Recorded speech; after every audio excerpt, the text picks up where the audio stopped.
All right, good morning, everyone. Welcome and happy Open Education Week to you all. We will begin today's event with introductory remarks from the UC Davis University Librarian and Vice Provost for Digital Scholarship, MacKenzie Smith. After the conclusion of the talk, there will be time for Q&A. So please post any questions you have for Professor Roberts-Cruz in the chat. I will collect questions and see you again when it's time for the Q&A. So with that, I will turn it over to our University Librarian, MacKenzie Smith. Thank you, Sheena, and welcome everybody. Thank you to all of our guests for joining us from around the country and around the world during this year's Open Education Week. First, I would like to begin with a land acknowledgement, even though we are on Zoom. You join us from the University of California, Davis Library, an R1 public land grant university in Northern California. UC Davis is located on the ancestral lands of the Patwin Band of the Wintun peoples. Today, there are 3 federally recognized Patwin tribes: the Kachil-Dehe Band of Wintun Indians of the Calusa Indian Community, the Quetzaldihi Wintun Nation, and the Yochadihi Wintun Nation. The Patwin people have remained committed to the stewardship of this land over many centuries. It has been cherished and protected as elders instructed the young through generations. We are very honored and grateful to advance public scholarship from their traditional lands. And with that, I would like to introduce the speaker series that you are joining us for today. Since its inception, open education has been seen as advancing equity, as a movement to reduce barriers to the information and resources our students need to be successful. The affordances of open education have the potential to increase equity by democratizing scholarly communication and reducing barriers to higher education. However, we must be cognizant of the ways in which historically underrepresented populations are marginalized and may be excluded from full participation. Yes, but we must also be mindful of the ways in which vulnerable populations may be harmed by well-intentioned efforts to seek their participation. As we imagine a new ecosystem of sharing knowledge and information, how can we avoid the pitfalls of reproducing the same inequities of the system we hope to re-envision? With financial support from our lead partner, LibreTexts, the UC Davis Library's AggieOpen Invite Speaker series seeks to advance public scholarship in the field of open education and explore these issues. Each Open Education Week, we will bring distinguished educators to share their research and work promoting a more equitable educational environment for our students in higher education. The work of AggieOpen's first invited speaker, Professor Jasmine Roberts-Cruz, investigates the intersection between race, gender, and labor in open education. Professor Jasmine Roberts-Cruz is a lecturer in the School of Communication at The Ohio State University, where she teaches public relations writing, digital activism, and campaign strategy. Her advocacy work centers on the experiences of people of color, women, and queer communities. Along with her communications expertise, Professor Roberts-Cruz is also a renowned open education leader. She's delivered numerous keynote presentations across the country on topics of social justice and open education. Today, Professor Roberts-Cruz will deliver her talk, A Call for Reparative Justice in Open Education Labor. She invites us to consider how to reclaim justice in open education labor through equitable practices, communal care, and rest. It's very good to have you with us, Professor Roberts-Cruz. Welcome to UC Davis. Wow, I sound so amazing in that introduction. Thank you all who are here right now. I'm going to go ahead and share my screen. Please let me know in the chat if you cannot see my screen for those who. Like I said, MacKenzie, and to everyone, thank you so much for that warm introduction. Thank you to everyone for taking the time out to listen to little old me, right? Talk about some of these issues that I've really been thinking about. My talk for the next, I would say 45 minutes or so will not cover all the issues related to labor and open education and reparative justice. A lot of people have different ways in which they approach reparative justice, but I certainly encourage you to read more, to listen more, to other folks who were doing very similar work in and outside of open education. Also, I view being an invited speaker as a guide. I am not all-knowing on these issues, but I'm here just as one individual who is grappling with these issues, trying to elevate its awareness and make sense of the challenges that we face when we discuss and experience labor in open education. So for those who have, seen some of my talks, who are familiar with my work, you kind of know the roadmap for the next 5 minutes or so. Usually before I begin my address, I used to in the past give a territory acknowledgement. So I do appreciate the territory acknowledgement that was given. And I have been really listening to Indigenous people and Indigenous scholars, and I'm learning that sometimes providing a territory acknowledgement without action can come across as performative, even though the intention is good. So until I figure out how to do this properly, I want to instead acknowledge the ongoing injustices that have happened and can, again, continue to happen to so many Indigenous communities across the nation, how universities in particular still benefit from these injustices. So I typically draw on the Land Grab U project that was spearheaded by Tristan Autown and historian Bobby Lee. I think they produced this back in 2020 or 2019. Don't quote me on the date here. But here I just basically argue that there's so much more that universities can do to reckon with how they still do benefit from this day from the theft of Indigenous lands. So in this project, Land Grab University, the authors were able to show how, 11 million acres of land from Indigenous tribes were taken and helped to essentially fund land grant institutions in the late 19th century. And we know, for example, the Morrill Act was one of the many ways in which, the United States was able to create a massive transfer of wealth from Indigenous lands to university endowments. So essentially, we have universities who have benefited from settler colonialism, right? So it's really important that we connect Indigenous lands to, the foundation of public universities beyond just a mere territory acknowledgement. Unfortunately, the bottom part of my slide got cut off here. I'm seeing that, so I do apologize. But we see here, for example, how the University of California in Berkeley has benefited from the Morrill Act. For those who are really interested in learning more from this Land Grab University project, I do strongly encourage you to search for it on Google. It's pretty accessible, but it's definitely something to really marinate on and to figure out how we can hold our institutions accountable for this. Another acknowledgement that I first actually start off with a question. Actually, I'll contextualize that. And that question that I have for you all is, how many of you all will be alive in the year 2111? So again, that's 2111. Let me see, checking the chat if somebody said, yep, it'll be me. Good. Okay, I would imagine that's probably none of us in the room here. So I tell people that's actually the first year that Black and African Americans will be free longer than they have been enslaved since they've been taken from their homeland back in 1619. And so we know that the modern legacies of slavery and forced labor are still alive and well today, which is why I'd be remiss, right, talking about labor and open education to not at least acknowledge the forced labor of enslaved Africans who fundamentally contributed to the growth and prosperity of this country. I also want to take the time to acknowledge that I myself am a descendant of enslaved Africans from what is now known as Senegal, Nigeria, and the Democratic Republic of Congo. My ancestors were taken from their homelands to work against their will on stolen foreign land. So I gain a lot of my tenacity and determination and audacity, if you will, from them. And so I love this quote from Nicole Hannah-Jones, who, of course, many of us know is the creator of the 1619 Project.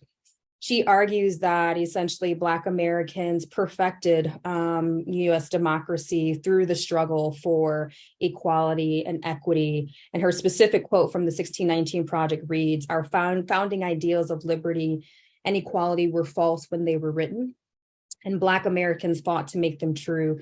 Without the struggle, America would have no democracy at all. So this, again, is a part of the social justice framework that I seek to center in my own particular work. So now we can go ahead and begin to discuss some of these issues that definitely stem from these acknowledgements that I just took the time to do here. So I delivered a very, very similar talk at Open Texas last September. So if you were able to attend that keynote, again, last September, some of the arguments and ideas that I'm articulating here are very, very similar. I'm probably going to repeat a lot of this because nothing has changed. So questioning labor is a big part of our culture presently, right? So this is an interesting time to deliver this type of talk because we are having a lot of conversations, critical conversations, intentional conversations of what we mean by labor. Why are we doing the things that we're doing in and outside of the academy here and across the nation? So I think the pandemic has brought about a great deal of self-reflection and assessment from so many different individuals. People are done experiencing burnout, non-competitive wages, and lack of appreciation. So to that end, in our community in open education, as practitioners, as theorists, as advocates, as users, we are grappling with some of the same issues, right? Because open education, of course, doesn't operate in some type of, silo or vacuum. And I believe that some of these conversations that we're currently having about labor and open ed have predated the pandemic. But, we've had discussions, regarding how, for example, we compete against traditional, publishers, if you will, and their academic publishing models and other platforms, right? Like where they are marketing convenience to faculty members instead of trying to make them better educators, okay? So this is a question of labor, right? So making the labor process easier for educators, more convenient, et cetera, et cetera. So those are just some of the issues that I like to talk more deeply about in this particular talk. Before I get into the questions that kind of guide my talk, I do want to, of course, shout out Mahabali, who, of course, is amazing. Even though this is not a keynote, this is more of a talk, a discussion here. I do want to acknowledge that a lot of the work that I'm going to be talking about today has been inspired by so many different people within my community, those who were within open education and those outside of open education. So essentially what I want to do here is acknowledge that this was a communal effort. This is not just, work done by myself here. So I had mentioned how, for me, again, this is very much communal work. And so one of the things that I do, and for some people, this is a little strange and I'm okay with that, is I actually, participate in public discourse through Twitter a lot. And when I was, thinking about these questions about labor and open education, I wanted to go to my online community to see what people were also thinking about when they thought about labor in open education, right? So more specifically, I asked the following questions on, Twitter. What does labor and open education mean to you when you think of the political ramifications or just the politics of labor and open ed? What comes to mind, and what more do we need to discuss? And so I'm going to reveal some of those responses that I got last year when I posed some of these questions, but I actually would like to take some time, just a couple of minutes, to ask you all to think more deeply about these questions, right? So if you can, think about this for the next minute or so, and if you feel comfortable, put your answer to one or all of the questions that I have here. So anything that speaks to you in terms of the three questions that I have here, can be all of them, can be just one. But yes, what does labor and open education mean to you? What are some issues that surface when we talk about these issues? And what more do we actually need to talk about? So yes, go ahead and think about that. And again, if you feel comfortable, put your answers in the chat there.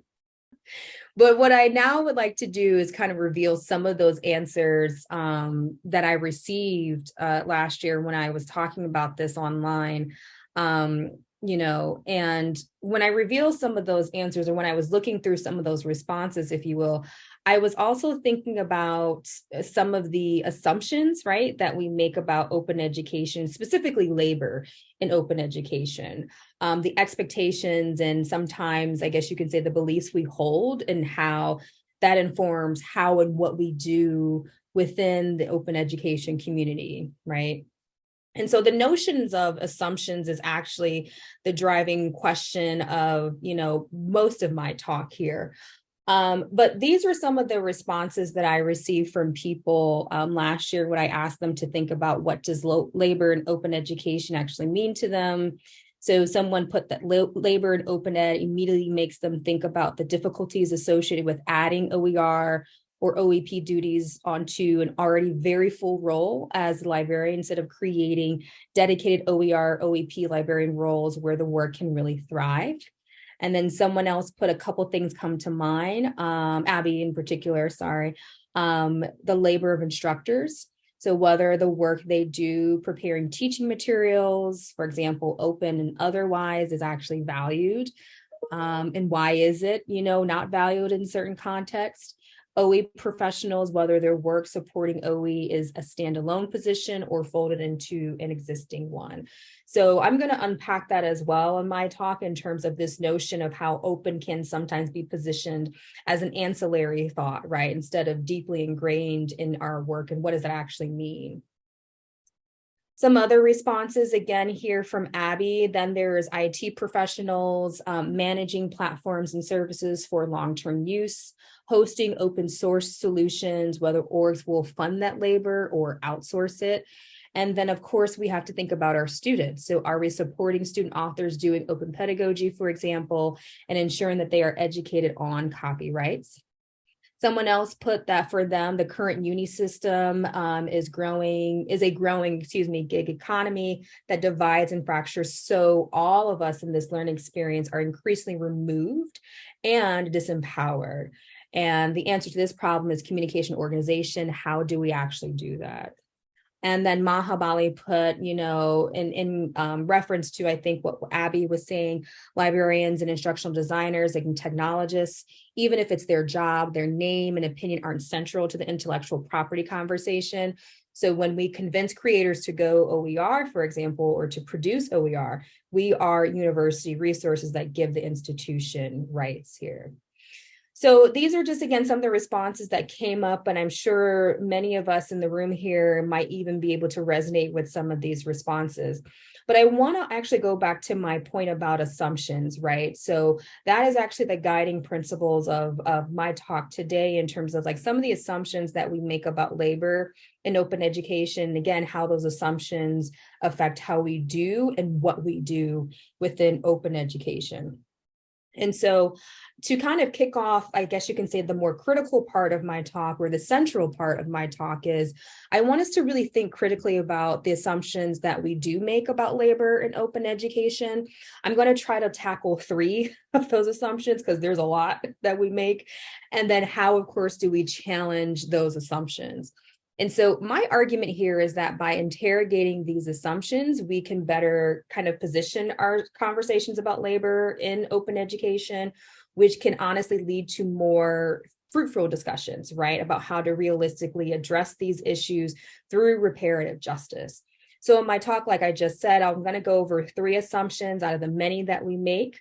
And what does it mean when we make those assumptions? And again, if we have a little bit of time in the Q&A discussion, I want us all to engage in some type of, again, discussion about next steps going forward. So the first assumption that I want to address here in the talk is that oftentimes when we talk about labor, we assume that it's just about labor, right? But again, in this talk, I argue that labor is almost rarely just about labor. Labor is such an intersectional struggle, one that is certainly not isolated from other systems of oppression. Academic labor has always been intersectional, right? Revealing, as Dr. Kimberly Crenshaw refers to, as interlocking systems of oppression. So many OER practitioners are specifically marginalized in their roles or bring marginalized identities into their role, which systems and institutions consequently devalue their work. So I'm particularly thinking of how, for example, many adopters of OERs are non-tenure faculty members, which of course is a community that is particularly marginalized within the broader academic hierarchy, a community I belong to as a full-time non-tenure faculty member at an R1 institution. And yet these are the ones who are more receptive to open practices and using OERs in their classroom, since non-tenure faculty have more teaching intensive roles and are not on the tenure track. OERs can, not all the time, but can have more of an appeal to this audience. However, I guess for me, how do we treat this community that is oftentimes the largest faculty community that we interact with? How do we treat them with dignity? How do we treat them with care? How do we treat them with respect? And how do we treat them with equity, right? How do we, for example, pay these adjunct and non-tenure faculty members equitably for their contribution to open education? And more importantly, what is the expectation for such contributions when, quite frankly, and I say this a lot when we're talking about non-tenure and adjunct faculty, some of us don't even have office space to hold office hours with our students. So what's the expectation here, right? So I'm thinking a lot about what my colleague, Dr. Heather Maselli, had said in response to my question about what does labor mean in open education? What are some issues that come to mind? And she put here that for her, the adjunctification of higher ed comes into play here, with the expectations of adopting/creating OER ever increasing. It adds extra work to people teaching many courses, likely at several institutions, making very little in wages to make it work. Again, revisiting my question, what is the ask of this highly marginalized population, a group that is often treated like second-class citizens within the broader higher education academic structure here? Another group that comes to mind in this discussion about it's never just about labor are librarians. I have to shout out my librarians. I love y'all. I'll never stop loving the work of librarians. The sheer amount of work librarians do for us in open education is absolutely amazing. Yet at the same time, we expect so much from this group, so much. I, in fact, think too much at times. We expect them to understand licenses perfectly and consulting with faculty about OERs and open practices and open pedagogy, be experts on publishing models, just to name a few, right? And again, I think Heather speaks to this in her response as well. She's also considering the ever-expanding roles of librarians. And I think we kind of talked about this at the beginning of my talk in light of some of the other responses, that OER is added on to their already full plate of work, and the push for OER can be strong with high expectations, little support to make a miracle happen, okay? But again, I really want to go deeper here, right? And so there is something to be said, and there's something to note in that librarians in the OER space are disproportionately women/femmes, right? So herein lies a reoccurring theme in the Academy of how, and it's Women's History Month, but here lies this reoccurring theme in the Academy of how work done by women is often invisible and undervalued. Yet these same women are likely to be overworked compared to their, other gender counterparts. And this is even more pronounced and precarious for women of color who experience multiple sites of oppression at the same time due to their racialized and gendered realities. So Dr. Maya Hayes touches on this in her response to my question, what issues come to mind when you think of labor in open education? She puts there, I think about unpaid, unacknowledged, and undervalued labor, usually by folks in already precarious situations. So for example, people of color, early career scholars, graduate students. And she goes on to say lately she's been thinking about how the labor of OE is on top of the labor that she has as a researcher, instructor, mentor, and she is but one person, right? So again, if we look at these conversations about social justice in particular and education more broadly, women of color are really spearheading these conversations. They're leaders in this area. Their work is really enriching all of our understanding on how to make education more socially just. Oftentimes they are engaging in social justice work to simply survive, these institutions that are oppressive, okay? But yet they are in very, very, very precarious situations for calling out the very systems that oppress them, for doing the work that oftentimes they're hired to do at these institutions, and with very little protection to do so. We also have to consider, when we're talking about labor and open education, the differing risk of doing this work in open ed, depending upon who is actually doing this work.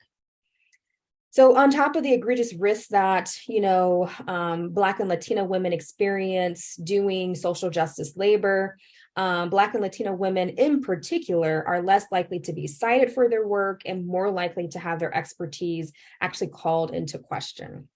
So I have a personal experience with that I will share later on in the talk. So buckle up for that a little bit later on. So all this is intentional by design, right? When people say like, oh, higher ed is broken, the system is broken, I think the system is doing what it's supposed to do, right? In terms of, if we look at why higher education existed in the first place, what norms, what values were centered, right? And consequently, what norms and values what people are marginalized. So all of this leads me to a sub question, and I have to be very transparent and vulnerable with you all. I haven't quite gotten an answer that resonates with me from the community. And that question is, how do we protect women of color in open education who are doing this work that puts them in a precarious position in the academy? What does that protection actually look like, right? So more on that a little bit later. I want to, for time's sake, I want to go ahead and move on to my the second assumption that I think we have to interrogate. And that assumption is that, I talked about this a little bit earlier in terms of like this notion that open education has to fit into traditional academic norms in order to succeed, rather than making this case, right, for how open education illustrates what could be transformative about education more broadly. And so I love what my colleague Karen says here, again, in her response to my question. She says, questioning the labor of open always makes me think more broadly about our work as educators. What is the work that we should be doing anyway? I love that question, actually. Why is open often considered ancillary to our more important work? Maybe we can stop thinking of our work in open as an add-on. So yeah, I definitely agree with that. And what does it actually look like in practice? Because for me, open education is asking questions like, whose knowledge is valuable? Who do we center? And why do we center those individuals? If we take, for instance, the peer review process, right, in academia, many of us on this call know that scholars, or other scholars, have noted that the traditional peer review process centers a very white Western approach to epistemology and ways of creating knowledge. So that's what I mean by epistemology, the ways in which we produce and create knowledge. However, as many know, open access publishing kind of disrupts that, right? And we have the potential to broaden the impact of our research, our teaching, the way in which we move within higher education to a more egalitarian way, again, of knowing. Again, potential here, just because you are doing something that is open or doing something that has open access doesn't mean that access is inherent, right? And I'll unpack that a little bit later on as well. So for me, this is an opportunity to call out systems and demonstrate how open education in many cases better assists higher education institutions in their goal to be more accessible and equitable. So while it's very much important for us to consider the current traditions, customs, and systems that make up higher education when we discuss open ed to those, especially to those who are unfamiliar with open education, I think it's sometimes, how do I say this? I think sometimes we do feel like open is an ancillary, okay? Instead of baked into the ethos of what we're trying to do in higher education. I think sometimes that comes out in our conversation.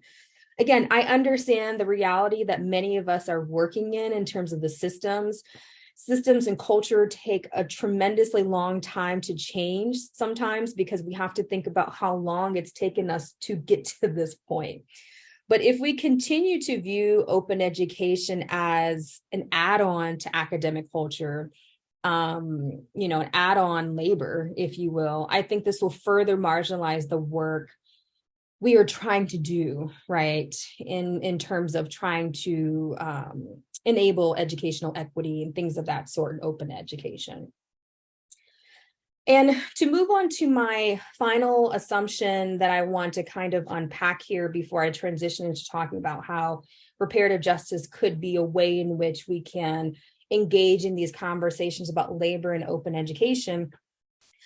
I think at the same time, even though open education can be a transformative vehicle for education equity and even justice, I think sometimes we assume that open education is an absolute disruptor that ushers in systemic change for the academy, right? So more specifically, we assume that since we are doing this for the greater good in open education, that everyone participating in this labor is acting in good faith. But we also have to challenge ourselves and look within to see if we are actually upholding those values, those community values, right? So what is to be said about organizations doing open ed work that claim they want to bring about systemic change in the name of access and equity, but are engaging in inequitable practices which result in unjust outcomes? So this is even more demoralizing and undermining of our values when it comes to the work being done in open education, specifically as it relates to equity and justice. This is a space where we claim, again, that we stand for justice, that we stand for inclusion, that we stand for belonging, that we stand for equity, and that we stand for diversity. But yet some of the practices might point to something different. And I do have a very recent personal story that illustrates that here. So I was invited to keynote at a conference that is in the open ed space. I cannot unfortunately name that conference because I am a Black woman, a Black queer woman in a non-tenure role. And so again, I talked about earlier in terms of the precarious situations that Black women find themselves in when they're doing justice-oriented work. But I was invited to keynote a conference, an OER conference, only to be uninvited because part of the title of my talk had the term reparative justice. Guess what? The title of my talk today had reparative justice in it. So I'm thankful I was able to speak here. But all of this deplatforming, if you will, happened during Black History Month and on the heels of Women's History Month. I have yet to receive an apology for deplatforming my keynote. Was not given the opportunity to revise the title of the talk. So the same people who are worried about woke culture and cancel culture are literally legislating their own version of cancel culture. So again, this is what I mean when I say women of color, particularly Black women, are putting themselves at risk for doing justice-oriented work when there is no accountability for when they experience harmful backlash, no accountability towards those in power, but also to those in the community who claim they support this type of work, but fail to demonstrate solidarity when it matters the most. People have said they support this type of work, they support my scholarship, they would support what I'm saying in the talks, but what does that actually mean? And what does that mean for other BIPOC scholars and scholars of color who are doing justice-oriented work? This work is very, very risky given the current social and political climate, right? And so I share my story to essentially elevate this to a larger issue, a larger narrative, one that seeks to restrict justice-oriented work across our nation.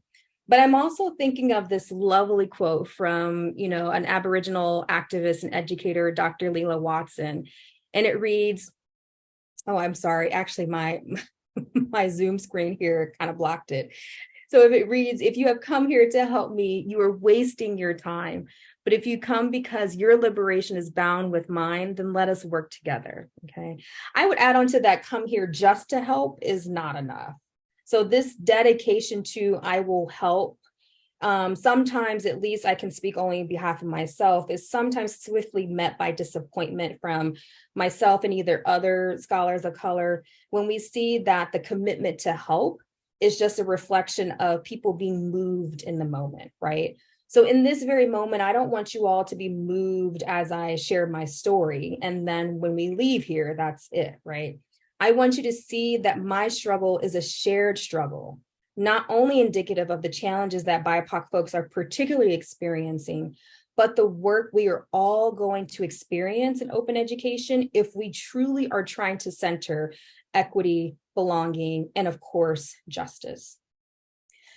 And again, I believe we can't truly do this without considering healing. And healing for me means reparative justice, right? So I mentioned this earlier in the talk. A lot of people have different ways and approaches of reparative justice.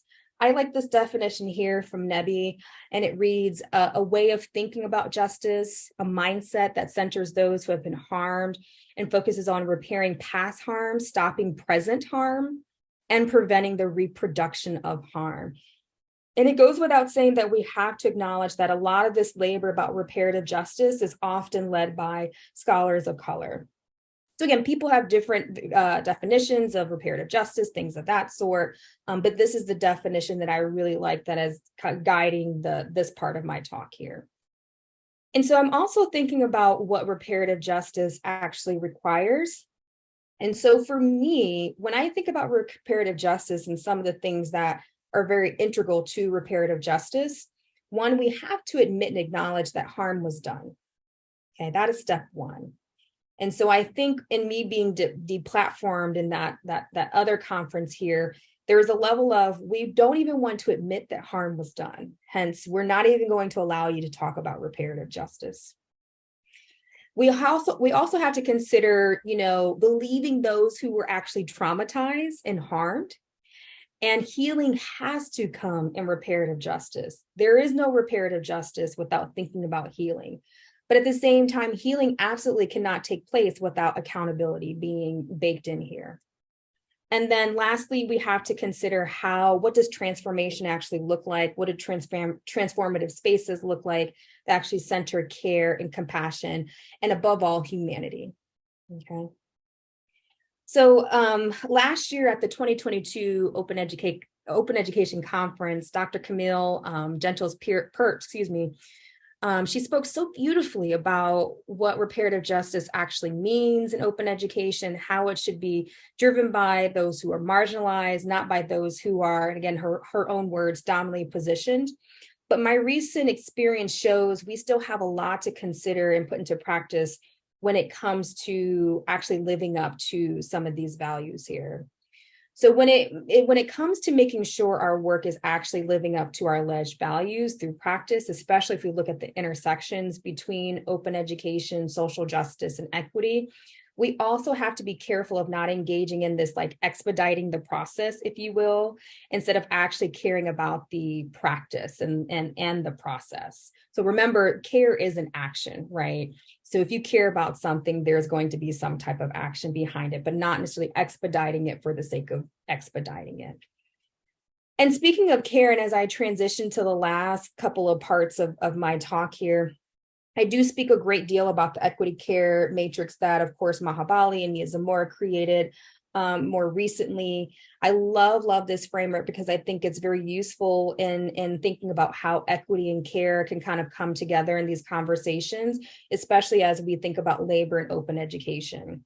So again, I think it has tremendous implications about this subject here. So in one of Maha's many keynotes, she explains how if you have equitable policies, but nobody cares, as in the case for the left-hand quadrant there, it can come across as contractual equity, performative, if you will. You can have people who care, but the labor of doing social justice work is not distributed equally and equitably. So when you have, for example, mostly women or people of color or queer people doing this labor, you only have partial care, which is on the right quadrant here. Lower right quadrant, excuse me. And then when we lack equity and care, you then get systemic inequity or systemic injustice. And then what we really want here is socially just care. That is what we want for everyone, right? That everyone feels like they're cared for and that everyone participates in this labor. That is the top, or on the top right-hand quadrant here. So we really have to discuss, how do we distribute, if you will, that care? And again, quoting Mahabali one more time, she talks about how, quote, it's not just important to plan a process that is equitable or socially just, but also have people contributing to the care and making it work. Okay. And I'm going to go on and add to some of that, right? And, for a lot of us, when we get into open education and open labor, for many of us, it was because we were frustrated with the systems. We were frustrated with the course materials. If we're faculty, for staff and students, it could be other reasons, right? But frustration alone does not sustain the labor of this type of work, right? This type of movement, if we want to use that word movement. So I'm drawing on Bell Hooks's argument in her well-known book, All About Love. And she says, all the great social movements for freedom and justice in our society have promoted a love ethic. And I add on to that to say that frustration and concern might spark your reasoning for why you're in open education, why you got started in the first place, but the love and care for people is what is going to sustain it. Okay. So to kind of just transition to the latter part of my talk and wrap up and making sure that we have enough time for a discussion. For me, until we address these systemic issues that harm academic labor, that marginalizes certain, types of labor, which work is valued, which work is undervalued, whose work is valued, right? This intense marginalization is going to continue in higher education. I'm not sure if, labor and open education will progress in any way that we would like to see until we address some of these issues, right? So these issues are not isolated from our work in open education, some of the issues that we're seeing more broadly in higher education, okay? So I leave you with a few things to consider. So I've been reading this absolutely amazing book by Tricia Hersey, and it's called Rest is Resistance. Do yourself a favor, purchase the book, get it on your Kindle, Audible, whatever, listen to it on your way to work, no pun intended, but truly, it has been so enriching to me. It's really changed a lot of my ethos. But anyways, in this book, she discusses how hustle culture and the go culture in the United States in particular, productivity culture, right, is really, really harming us. She encourages us to slow down, to heal, to take rest, because people aren't going to unfortunately give you rest. That rest is a right.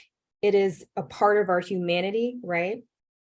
And know that when we're talking about these systems that take away from our rest, that take away from our imagination, these systems that we're trying to dismantle might not fall in our lifetime, right? And so I invite you all to meditate on her specific words that are on my screen here that read, these systems may not fall in our lifetimes. So the work is to begin to reclaim through imagining. Okay. And, some of you also might be thinking, and speaking of imagination, this kind of leads actually very well into my next slide, but some of you might be, thinking and trying to figure out these solutions and might even feel overwhelmed thinking about solutions to these big problems, right? So can open education actually really address some of these issues? Again, sometimes it's really hard to imagine solutions to problems that seem extremely big. It's very overwhelming. But I love how activist D. Ray McKenzie charges us to think about this notion of solutions, right? And so in one of his interviews, I just absolutely love what he's saying here. He challenges us to think about when we consider systems of oppression, when we consider, for example, slavery or the genocide of certain people, you had to have a wild imagination to think that up, right? That you just really have to think about that. Who actually considers to create a system like that that's going to oppress a whole population, right? And so his specific quote that he talks about in the interview is that he worries that sometimes people have forgotten how to imagine what is possible. When you think about things like slavery and other forms of sanctioned oppression, that took a lot of imagination. So what does it look like for us to use imagination for what is possible for liberation, for solutions? And finally, from yours truly, I just leave you with a few words here that, think about how you can make your labor, if you will, more radical to confront systemic injustices and inequities. How do I say this? How can we be more okay, right, with the fact that labor is personal for many of us? How do we make it more communal? How do we make it more service-oriented and minded? How do we make it more revolutionary? Let's go ahead and have that discussion. And that's all I have for you all. Thank you.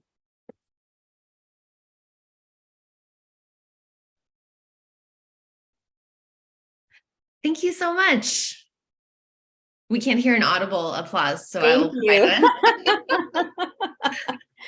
you. So I'm going to encourage folks to post their questions in the Q&A, and I can read those out as they are posted. But just to get us started, a question that I have for you, which I've thought a lot about in relation to your work in thinking about the importance of self-care. Yes. In modeling equitable practices. It makes me think a lot about there's a librarian who is a BIPOC scholar, Fabatsi Ettar, and she has developed this concept of vocational awe. Yeah. And I'm not sure if you've heard of No, but it's resonated with me all. Yes. And it is many things, but it also in her work talks about how a lot of our investment in our professional identity and an emotional connection to the profession as librarians wanting to provide social good. Yes. That oftentimes makes us vulnerable to overwork and exploitation. But at the same time, it is that passion for your work which provides the motivation to get up and do the work every day, and also to feel a sense of accomplishment, and also that you feel as though you're doing something to make a difference. So I just very curious about in discussing we have an attendee, Kelsey Smith, who posted this up as well, as it's hard to say no when there's no one else who will do the work if you don't. And how do you balance self-care with an emotional investment in your profession and your profession as being a way in which you feel that you are advancing equity and contributing social good? I have to be very transparent with you in that I don't have that answer because I'm still trying to figure that out. I have to be very transparent with everyone. I mean, what I'm hearing, I could be wrong in hearing you, Sheena, is that there's a level of like compassion fatigue that comes into play. Am I hearing that correctly, or is that not? Well, I think it's a sense that you want to do the good work, but if you yourself are not healthy and able to do it, then that's how do you navigate those maintaining self-care and your own boundaries, but also realizing that if you don't do the work, it may be that no one else is going to.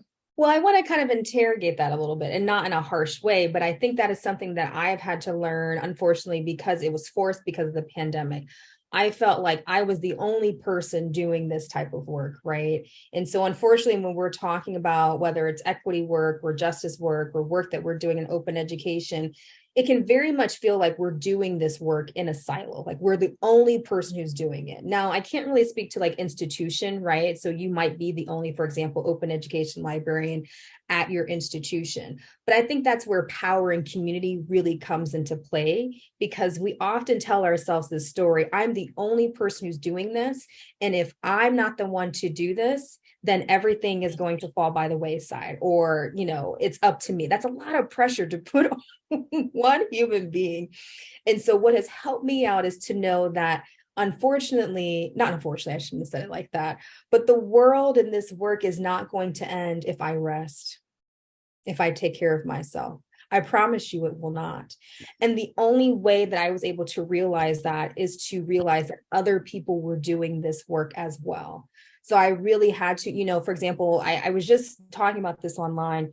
Dr. Angela Davis talks about how when she was, in prison and some of the just atrocious things that she was experiencing, she was asked a lot about, how did you survive that experience, right? How did you take care of yourself, during that time? And she said for her, radical self-care is communal care. Right. And so that's what has helped me out a great deal when I'm thinking the work has to continue and I have to be the one. I'm the only one who's doing it. I had to really take myself in a way out of it and realize that there really was a whole community that I was a part of that I was not aware of. Right. And so I don't know if that is helpful, but that has been helpful for me in reimagining this work as collective work and not just individual work, even though there is a little bit of that. But I also think that notion of like, it's just me, I'm the only one who's doing this work and I have to do it, is kind of like that toxic individualism, if you will, that's very much a part of our culture, not only in higher education, but just a lot of Western cultures in particular. And so we also have to kind of grieve that part. And Krista Hersey actually kind of talks about that in the NAP ministry in Rest is Resistance. Like we have to kind of grieve these notions of like individualism and this notion that like, I have to do this because if I don't, then what's going to happen? So that was a very long-winded kind of twisty-turny answer, but to be more straightforward, that has helped me out to learn that there is a community and that I can no longer do this work in the silo, Thank you. Yeah. So Jess Mitchell Hey, post Jess. that I am paraphrasing this just to form it into a question. Jess's comments are in the chat. Yep. But they're worried that folks who need to listen to NAP Ministry, which is a great Twitter account as well, if y'all aren't following, aren't getting that grace, and the people who need to do the heavy lifting aren't doing the readings. So I guess that would kind of lead me to ask, how do we foster more and you're talking, and I think really importantly noting that this needs to be communal care. So how do we make broader communities that get folks to do the readings? Yeah. Right. I feel like that's another question that I have even for myself, right? So how do I make sure that what I am saying, this work that I'm doing, this work that Jess is doing, that many other people who I respect so much is doing, how do we make sure that it's getting to the people who we need to get it to? I think a lot about, to answer that question, I think a lot about like, what does a transformative space actually look like, right? And so I think that's one area that we can maybe think more deeply about and really be intentional about when we say transformative. What does that actually mean? So I think that would be one answer to that question. And I love how Jess actually phrases it in their response in terms of like, people who need to listen to the NAP ministry and getting rest and kind of unlearning all these things aren't getting, that grace. If I'm hearing that question or that statement correctly, I know in Rest is Resistance, the author talks about how you do have to kind of give yourself grace in terms of grieving this process, if you will. And I would just say the same thing for those people who aren't getting that grace, right? We kind of have to give them that space, if you will. So I'm not sure if that quite answers the question, but what has helped me and what has been, something I've been thinking about in terms of like what you were asking, Sheena, is like, what does a transformative space actually look like? How is that? How do we do that intentionally, right? And the fact that this is going to take some time. I love this quote, and I always forget who says it, so I'm so sorry. But basically the quote is, this work is too urgent to rush, right? And so I think that's another thing that we also have to consider when we're trying to think of like, how do we do this? How do we do this, and how do we do this with care? And sometimes that care takes a long time to learn, if you will. So yeah, those are just some of the things that come to mind, and just as, question, statement, and even in your question, Sheena. Thank you. And please, folks, if you would like to post any other questions in the chat. So I'm also going to paraphrase a question posted by a guest, Veronica Howard. Veronica. I love Veronica too. Noting that many folks in higher education got where they are because they were willing to do more, do extra, go the extra mile. Tell it, Veronica. How can we respond when these narratives of quiet quitting begin to erode self-care goals and personal boundaries? And I think that really relates to your point that the adjunctification of higher education makes these folks extra vulnerable. It's a practice, right? So to answer Veronica's question more concisely, how can we respond when these narratives of you're not working enough begin to erode our self-care? And I feel like I'm almost saying the same thing, and I don't mean it in a like, I just said what I said, but y'all, we're talking about a culture that we are being socialized into every single day, right? And so there is a level of, now I have to develop a practice of resistance every single day. So how can you respond to those narratives of you're not working enough? A practice of, I am working enough every single day. I love what I got, what I have in this particular day. It might be 100%, it might be 50%, but that's what I have for today, right? But this is hard. I'm not saying this as if this is easy stuff. I do want to be clear as I'm talking to people here in this room. This is, again, when we're talking about some of these things that we have to unlearn, it took a long time and a lot of repetition for us to believe some of these things as it relates to self-care. Self-care is selfish, and resting, oh no, we don't do that. And boundaries, you're not doing enough if you have boundaries, right? And so with that being said, developing that practice and doing it every single day. And if you miss one day, that's okay too, grace, right? But what has helped me and what I know has helped other people who I respect so much in open education is that all of them in some capacity have developed some type of practice of resistance, right? And that can look like you resisting the narrative of, I am working enough. I might not feel like I am, but I know that I am. Okay. So yeah, I would say that the practice is really what comes into play here in terms of resisting some of those narratives, but it is not easy, and not every day will you be able to do that. Thank you so much. It is at the hour, so we're really already. Oh my gosh! So we're concluding our talk. But thank you so much, everyone, for attending. This session has been recorded, so it will be posted on the UC Davis Library YouTube channel. And thank you so much, Professor Roberts-Cruz, for joining us for our first AggieOpen Invited Speaker series, and inviting us to the power of imagination to envision transformative spaces. All right. Thank you all so much. Take care and take rest.